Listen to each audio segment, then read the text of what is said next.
conversation is Mr. Sundeep Kishan. Thank you for joining us, sir. Thank you for the time. So my first question is very simple. Like you entered cinema like around 2010 at the time, and you were an assistant director to Mr. Gautam Vastudev Menon before you entered, before you became an actor. So, so what made you, from being an assistant director to becoming an actor? When did this decision to change happen? Transition. Yeah. See, to be very honest, I was never really keen on becoming an assistant director. It was just an opportunity which came my way. But also at the same time, for actors like me who are coming from absolute basics, I feel it's very important to get to work on set, and especially around filmmaker like Gautam Menon sir, gives me an insight and understanding of how cinema works. Like I think every aspiring actor should have an experience of working on set as an assistant director, because it is the most difficult job on set, right? You don't get enough name for it. You're working the hardest, you don't get enough credit for it, but it teaches you what cinema is out and out, especially on set. So I think I was very blessed to have that experience.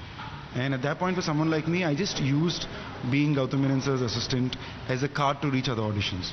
So I'd call people and say, hey, listen, I'm Gautam sir's assistant, I'm interested in acting, can I come and audition? So the intent was always to become an actor. This was just my available path to be able to work towards it, that's all.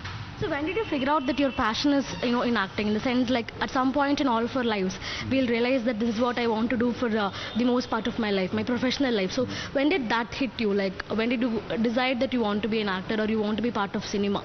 See, to be very honest, I still don't treat acting as my professional life, because somewhere I still haven't been able to find that balance. My life pretty much just is cinema, right? Like I watch cinema, I go out, I talk about cinema with friends, or we're discussing work, or I'm shooting. So I don't really have the bandwidth to do anything else. So today cinema is pretty much 95% of my life, not just my professional life. And I've always been fascinated by cinema in general. Right from when I was a kid. I used to watch like 4 films a day. Thankfully my parents let me do that. I grew up for a brief period of my life thinking I really wanted to become an IPS officer. My dad really wanted me to become an IPS officer. But then I realized my inspiration for that came from the cinema that influenced me. And also even through school somehow this was the one thing I was always credited for. Right? Like even the teachers who probably wouldn't like me the best, or some subject which I didn't like too much, and the teacher would be like, no.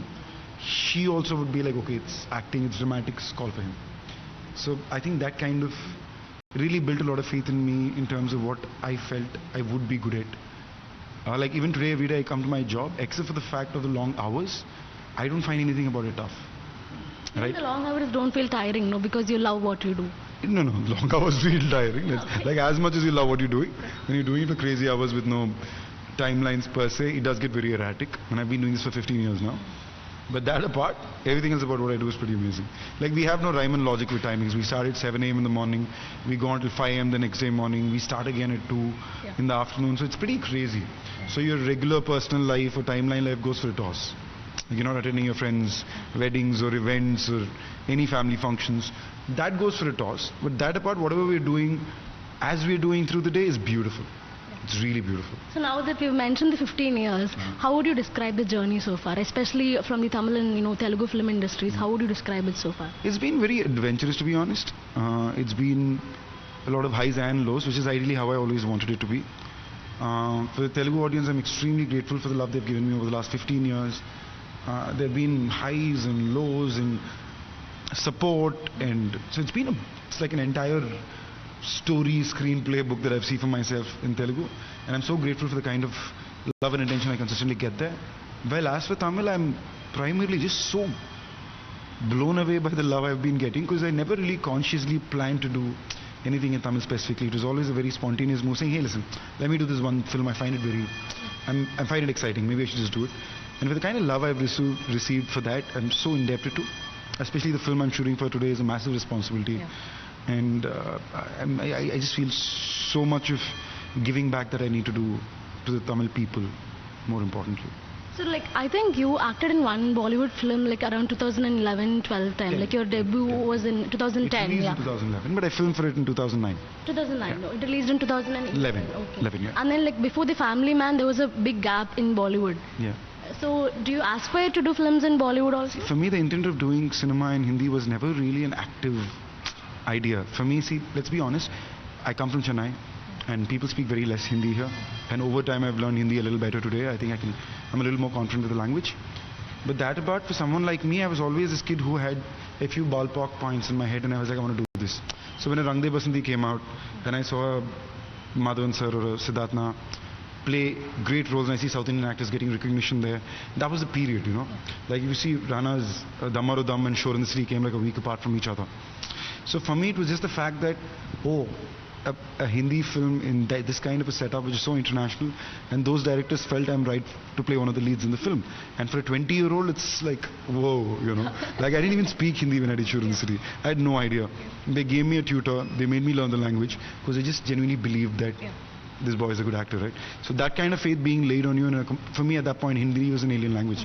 Like the only times I've ever flunked in school was my second language for Hindi. So from that to be able to do a film, and as a lead, it just gave me a great sense of fulfillment. Like imagine a 22-year-old when the film came out, in Juhu, PVR, the entire house full, and when my name popped up on the lead cast with the music, you're just feeling like, oh. And I was literally standing in the theatre with a backpack, so. I can feel that, yeah. So I went, it was like my college convocation that was happening in Juhu PVR. Yeah.